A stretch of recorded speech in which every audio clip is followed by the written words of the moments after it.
میں یہ جاننا چاہوں گی کہ ایمنیسٹی اسکیم جس کے بارے میں جو خان صاحب بڑے شور یہ کہا کرتے تھے کہ یہ بلیک منی کو وائٹ کرنے کا طریقہ ہے اور اس کے بڑے سخت خلاف تھے, بڑا سخت سٹینس لیا کرتے تھے, لیکن 2018 میں ہم نے دیکھا کہ انہوں نے خود ایک ایمنیسٹی اسکیم جو ہے وہ جاری کی, جس کا اب یہ کیس ایک سامنے آیا ہے کہ یہ فرح گوگی نے اس ایمنیسٹی اسکیم کا بھرپور فائدہ اٹھایا. تو آپ کیا کہیں گے اس پہ؟ پہلی بات تو یہ ہے کہ وہ بالکل ٹھیک دعویٰ کرتے تھے جو بھی کرتے تھے. انہوں نے بالکل ٹھیک کہا تھا کہ ایمنیسٹی اسکیم جو ہے, ہم مان لیتے ہیں نا کہ انہوں نے بالکل ٹھیک کہا تھا, اس سے جو ہے وہ کالا سرمایہ جو ہے اس کو وائٹ کیا جاتا ہے, جو چوری کرپشن کے پیسے ہیں اس کو یعنی لیگل کور دیا جاتا ہے. تو انہوں نے بھی تو یہی کیا ہے نا جو انہوں نے کہا تھا کہ یہ کرتی ہے. ایمنیسٹی اسکیم میں فرح گوگی نے اپنے ہاتھ دھوئے, پھر حلیمہ خان آپ کو پتہ ہے مشینوں سلائی مشینوں کے اوپر اربوں روپیہ جو انہوں نے کمایا, تو انہوں نے جو کہا تھا وہی کیا انہوں نے, اور وہی ان کی پارٹی کے لوگوں نے کیا. یہ تو ایک لمبی کہانی ہے, اس میں کچھ تفصیلات ہمارے سامنے آ چکی ہوئی ہیں, کچھ اور آ جائیں گی. خود موصوف نے بھی یہی کچھ کیا. تو یہ ایمنیسٹی اسکیم کی حد تک تو آپ کی بات کا جواب یہ ہے کہ انہوں نے جو کہا تھا کہ اس میں چور ڈاکو جو ہیں وہ اپنا پیسہ صاف کرتے, وہی انہوں نے بھی کیا, ان کی پارٹی کے لوگوں نے بھی کیا, اور ان کے گھر کے جو افراد تھے انہوں نے بھی یہی کیا. اس کی بھی تفصیل سامنے آ جائیں گی جلدی. اب آ جائیے آپ نے جس طرف اشارہ کیا فرح گوگی. دیکھیے پہلی بات تو یہ ہے کہ ہمیں نا فرح گوگی کے طریقہ واردات کو جاننا ہوگا کہ انہوں نے یہ سارا کچھ کرنے کے لیے راستہ کون سا اختیار کیا.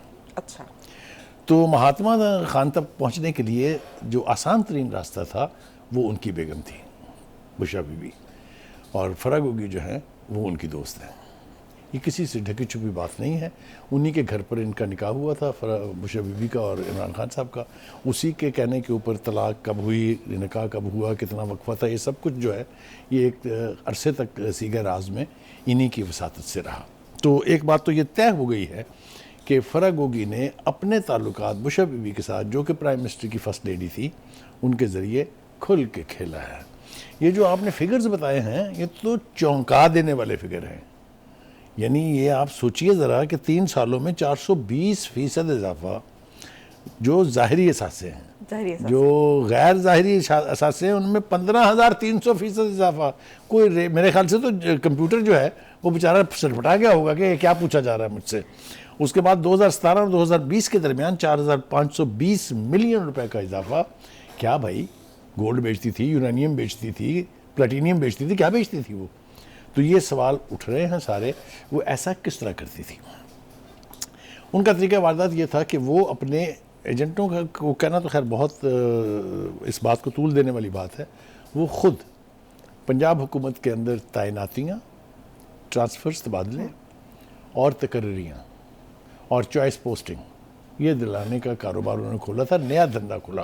یہ تو عثمان بزدار کے دور میں بھی یہ بڑی زبان زد عام بات تھی کہ دیکھیں جو عثمان بزدار صاحب ہیں وہ تو تھے ربڑ سٹیمپ, ان کی حیثیت اس سے زیادہ کچھ نہیں تھی. اگر آپ مجھ سے یہ پوچھو تو میں کہوں گا کہ افیکٹو چیف منسٹر پنجاب میں جو تھا وہ فرح گوگی صاحبہ تھی, کیونکہ جو میں نے ان کے طریقہ واردات آپ کو بتایا ہے وہ کروڑوں روپے دیے جاتے تھے ان کو اپنی مرضی کی پوسٹنگ لینے کے لیے, چاہے وہ یعنی ڈی سیز کی ہوں, چاہے کمشنرز کی ہوں, چاہے پولیس والوں کی ہوں. اب اس کی بھی تفصیل کا وقت نہیں ہے ورنہ کھل کے یہ باتیں ساری سامنے آ گئی ہیں. دوسری بات یہ ہے کہ یہ بھی پاکستان میں پہلی دفعہ ہوا کہ ایک ایسی خاتون جس کے پر کرپشن کے اتنے ہینیس چارجز ہوں اور جس کے بارے میں یہ ایلیگیشن ہو کہ انہوں نے فرسٹ لیڈی کو یوز کر کے, استعمال کر کے, اور یہ سب ویلتھ جو ہے وہ کمائی ہے, اس کے ڈیفنس کے لیے sitting prime minister of Pakistan جناب مہاتما خان صاحب جو ہے انہوں نے خود ایک پریس کانفرنس میں ایک باقاعدہ ویڈیو میسیج میں اس کا دفاع کیا کہ نہیں یہ تو بہت کمال کی خاتون ہے, یہ تو ہمارے گھر ان کا آنا جانا ہے. تو وہ کمال پھر جو ہے وہ بعد میں سب کے سامنے آیا ہوا ہے, اور اب وہ ملک سے فرار ہیں, آنے کے لیے تیار نہیں ہیں. ان کو ویسے بلا تو لیا انہوں نے, لیکن دیکھیں اصل بات یہ ہے کہ مردوں میں آپ یہ طے کرنا بیٹھیں اگر کہ کون زیادہ کرپٹ ہے کون کم کرپٹ ہے, یہ ذرا تھوڑا مشکل کام ہے. لیکن اس ملک میں یہ طے کرنا کہ اس ملک کی کرپٹ ترین خاتون کون ہے, ان کا کوئی مقابلہ ہی نہیں ہے. لہٰذا ایک ہی نام آپ کے ذہن میں آئے گا, وہ ہے فرح گوگی. تو یہ ایک اور بڑی بات ہے.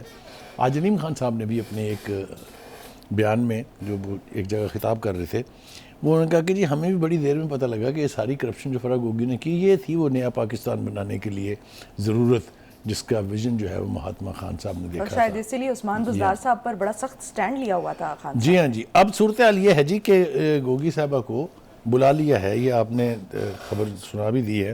3:30 بجے 13 نومبر کو انہوں نے کہا کہ پیش ہو جائیں, کیونکہ آپ نیب میں تو پیش ہوئی نہیں ہیں, لہٰذا اب آپ ایک تحقیقاتی مشترکہ تحقیقاتی کمیٹی ہے, یا کہہ لیجیے گا ایک ٹیم ہے, اس میں آپ کو آنا پڑے گا, اور آپ اپنے ساتھ 190 ملین پاؤنڈ کا وہ جو اسکیم ہے اس کا بھی سارا ریکارڈ لے کے آئے. یعنی بات جو ہے وہ صرف ان کی تقرریاں تبادلے وہاں تک نہیں رکے گی.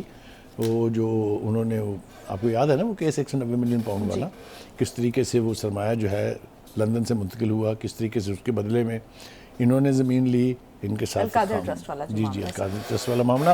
تو یہ بات جو ہے نا یہ ابھی تو اور کھلے گی. ابھی آپ ان کو پیش ہونے دیں, جب وہ پاکستان واپس آئیں گے وہ طوطے کی طرح بولیں گی. یہ ایک کمال رہا ہے خان صاحب کے ساتھ, جتنے بھی لوگ تھے وہ اب پریس کانفرنسز کر رہے ہیں, انٹرویوز دے رہے ہیں, پریس ریلیزز جاری کر رہے ہیں, تو پتہ چلتا ہے کتنے لائل تھے وہ. یہ بھی بولیں گی طوطے کی طرح سے. ہم نے تو ایک وقت میں یہ سنا تھا کہ شاید یہ بھی ان کے خلاف وعدہ معاف گواہ بننے جا رہی ہیں. یہ ہونے جا رہا ہے کہ نہیں ہونے جا رہا ہے, اس کا سارا دار و مدار ہے کہ وہ واپس کب آئیں گی. انہوں نے اپنی مرضی سے تو واپس نہیں آنا ہے, یہ تو طے ہے. لہٰذا ان کو لانا پڑے گا یا ریڈ وارنٹ کے ذریعے, یا جو بھی طریقہ کار ہے دوسرے ممالک سے واپسی کے. آئیں گی وہ ضرور, اور وہ جب آئیں گی تو پھر وہ بولیں گی بھی بہت. ٹھیک. اچھا بخاری صاحب, اس بارے میں تو تحقیقات ہونی چاہیے بلا شبہ اس میں, لیکن یہ اس میں 3 نام بہت زیادہ لیے جاتے رہے, عثمان بزدار صاحب بھی اور احسن جمیل گجر بھی جو ان کے ہسبینڈ ہیں فرح گوگی کے, اور تیسرا نام فرح گوگی کا. لیکن ہم نے دیکھا کہ ابھی فرح گوگی کا نام جو ہے وہ سر فہرست آ گیا. عثمان بزدار جو ہیں وہ پی ٹی آئی سے علیحدگی اختیار کر لیتے ہیں, اس لیے ان پر جو کیسز تھے یا چارجز تھے وہ اس طرح سے سامنے نہیں آ رہے ہیں. تو کیا اس سے ایک عام آدمی کے پاس جو تاثر جائے گا وہ یہ نہیں جائے گا کہ کیا اس وقت مقصد انصاف ہے؟ دیکھیے, مقصد انصاف اس اعتبار سے تو نہیں رہا جس اعتبار سے آپ پوچھنا چاہ رہی ہیں. پولیٹیکل وکٹمائزیشن ہم نے سنا ہے ہوتی رہی ہے اور ہوتی ہے, کوئی آپ اس کو اوائڈ نہیں کر سکتے. جس طریقے کی یعنی پچھلی حکومت میں خود انہوں نے کی تھی کہ وہ سارے کیسز جو بنائے گئے ان کا کیا حال ہوا, اس لیے کہ پروسیکیوشن ویک تھی, شواہد تھے نہیں, گواہی تھی نہیں, نیب نے بھی ہاتھ کھڑے کر دیے, ایف آئی اے نے بھی ہاتھ کھڑے کر دیے. اگر آپ کو مشیر میمن یاد ہو, جو جس طرح سے انہوں نے کہا تھا کہ خان صاحب یہ کہتے تھے آپ مقدمہ قائم کرو, جواز ہے کہ نہیں ہے یہ مجھے نہیں بتانے کی ضرورت.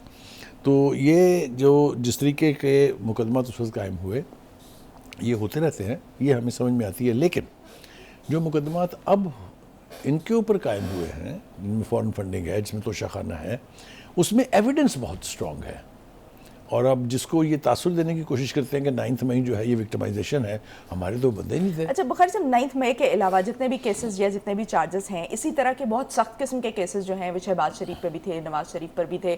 پھر مطلب یہ ساری نون لیگ اور پیپلز پارٹی 2018 میں جس طرح سے ہم نے دیکھا کہ پولیٹیکل بنیادوں پر, جس کا آپ نے بھی ذکر کہ پولیٹیکل بنیادوں پر جس طرح سے کیسز بنائے گئے. ٹھیک ہے, آپ کا یہ سٹینس ہے کہ اس وقت جو کیسز ہیں بڑے سالڈ ہیں, لیکن اس وقت بھی یہ عوام کو تو یہی پریزنٹ کیا جاتا تھا کہ یہ کیسز بڑے سالڈ ہیں, اتنے ہزار کے کرپشنز ہیں, اتنے 1000% اضافہ ہو گیا ہے ان کے اثاثوں میں, اتنے 1000% ان کے اثاثوں میں اضافہ ہو گیا ہے. ایک کوالیٹیٹیو فرق اگر آپ مجھے اجازت دیں تو میں بتاؤں آپ کو. یہ پیسہ جو ہے یہ اس لیے کرپشن کا ڈائریکٹ آؤٹ کم ہے کہ جو شریف فیملیز کے اوپر جو الزامات تھے, جو مقدمات ہیں, ان میں پیسہ ان کا اپنا ہے. انہوں نے جو حرکت کی وہ یہ کہ قانون کو ہوڈ ونک کیا. ایف بی آر کے قوانین جو ہیں, جو ٹیکس اور ڈیوٹیز وغیرہ کے حوالے سے ہیں, ان کو انویڈ کیا. پیسہ جو ہے پہلے باہر بھیجا, پھر اپنے بیٹوں کے ذریعے منگوا لیا. یہ چارج ہے نا ان کے اوپر. پیسہ کس کا تھا؟ پیسہ تو انہوں نے ٹیکس دینا تھا. جو یہ بات ہو رہی ہے جن کیسز کی ہم اس وقت بیٹھ کے ذکر کر رہے ہیں, اس میں پیسہ اپنا تو تھا ہی نہیں کبھی. لیکن ٹیکس کا پیسہ بھی تو گورنمنٹ کا ہوتا ہے. کریکٹ. تو میں نے کہا, یہ تو نہیں کہا نا کہ وہ ان کو اجازت ہے کہ وہ جو مرضی کریں, بھگتیں گے نا. اگر وہ مقدمات جو ہیں وہ ویلڈ ایویڈنس کے اوپر ہیں تو they must pay the price. یہ تاثر ہماری گفتگو سے لینا کہ ہم یہ کہہ رہے ہیں کہ ان کو تو نہ پوچھیں, ان کو کھا جائیں, یہ غلط ہے. ہم نے کبھی آج تک یہ نہیں کہا.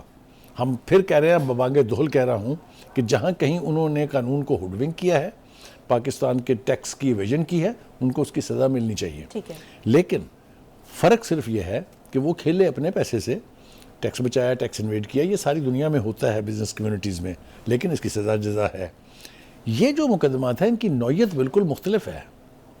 دیکھیں نا, جس طرح میں نے آپ سے عرض کیا کہ اگر commissioner, deputy commissioner D P O S D P O ان کی پوسٹنگ کے بھی پیسے لینے ہیں کسی نے, تو آپ اس حکومت کی اوقات پر بھی ذرا غور کر لیجئے, اور یہ بھی دیکھ لیجئے کہ کس نیج لیول تک جایا جاتا ہے when you ask a bureaucrat pay me the money and get the posting of your choice. تو بخاری صاحب یہ تو اس دور میں بڑا زبان زد عام, جس طرح میں نے بھی کہا کہ یہ زبان زد عام تھی بات کہ یہ کرپشن ہو رہی ہے. ایون جو اس وقت جو آرمی چیف صاحب ہیں, اس وقت D G I S I تھے, ان کو ان کی پوسٹنگ سے ہٹایا بھی اسی وجہ سے گیا, اور جنرل فیض آئے جن کی جگہ پر, تو اس وقت بھی یہی چارجز تھے ان پر کہ انہوں نے جو ہے یہ جو کرپشن ہو رہی تھی پنجاب میں اس کو وہ سامنے لے. ابھی میں نے آپ کے سامنے ایک مثال پیش کی تھی کہ یہ اتنی کھلی بات ہونے لگ گئی تھی اور اتنے وثوق سے یہ بات کی جانے لگی تھی کہ پرائم منسٹر صاحب کو خود گوگی کے دفاع کے لیے باقاعدہ بیان جاری کرنا پڑا. اس کا مطلب یہ کہ نوعیت سنگین تھی. تو اس وقت اس کو کور کیوں دیا گیا؟ دیکھیں کور کسی نے نہیں دیا, وہ بھاگ گئی ملک سے, وہ اقتدار ختم ہونے سے پہلے بھاگ گئی ہیں, اگر آپ کو ریکارڈ یاد ہو. اور پھر ان کے پلٹ کے آنے کا بہت دفعہ اس نے حسن گجر صاحب نے بھی کہا ہم آ رہے ہیں, ہم اگلے مہینے آ رہے ہیں, ہم نے وکیل کر لیا ہے, بس ہم کیسز کا مقابلہ کریں گے. ہیں کہاں میرا دے. تو یہ صورتحال یہ ہے کہ وہ کہتے ہیں نا کہ بکرے کی ماں کب تک خیر منائے گی, بالآخر آپ نے اس ملک کے ساتھ کیے ہوئے کھلواڑ کا حساب دینا ہے, وہ چاہے اے ہے, بی ہے, سی ہے, ڈی ہے, ہمارے نزدیک کوئی ایکسیپشن نہیں ہے. جس نے جتنا بڑا کھلواڑ کیا ہے اس کو اتنی ہی سنگین سزا ملنی چاہیے. جی, احتساب کا رواج پڑنا چاہیے, اور Absolutely. صحیح معنوں میں یہ احتساب نہیں پڑے گا تو نہیں ہونا چاہیے. ہماری سوسائٹی کبھی بھی آگے نہیں بڑھ سکتی. ٹھیک ہے, یعنی احتساب بہرحال جو ہے وہ ہمارا اور سیاستدانوں کا سب سے زیادہ, سیاستدانوں کا جی سب سے زیادہ احتساب ہونا چاہیے, اور جو ہے اس کے بغیر ہمارا ملک آگے نہیں چل سکتا.